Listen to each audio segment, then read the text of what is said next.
আমি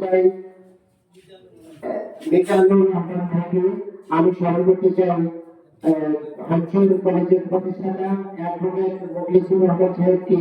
আমি স্মরণ করতে চাই ডাক্তার ব্যাপারী সাহেবকে। আমি স্মরণ করতে চাই রাজ ব্যাপারী সাহেবকে। আরো অনেকে আছে যাদের নাম আমার এখন মনে আসতেছে না।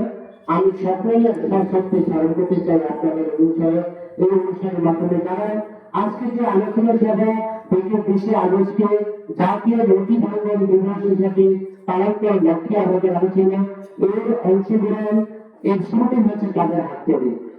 যে বিরোধী যারা আছেন তারা এ ব্যাপারে আরো ভালো বলবেন, আরো বলতে পারবেন।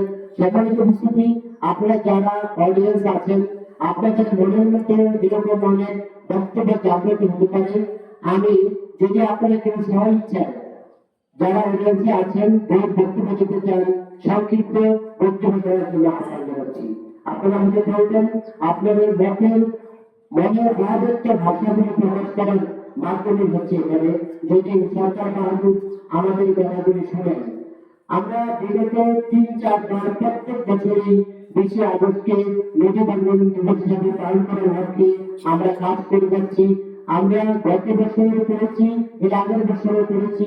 আন্তর্জাতিক মাঠে আমাদের 5টা জাতীয় মিডিয়া সাংবাদিক এসেছিলেন এবং 5 জন টিভি সাংবাদিক এসেছিলেন। আপনারা দেখছেন ফেসবুকে বা আমাদের অনুষ্ঠানে আপনারা ছিলেন, আপনারা জানেন। সম্মানিত উপস্থিতি, আজকের এই পর্যায়ে বক্তব্য সংক্ষিপ্ত করে বক্তব্য প্রদান করছেন জনাব মহসিন ভাই কিশোর ভাইকে। আমি সংক্ষিপ্ত আকারে বক্তব্য প্রদান করছি।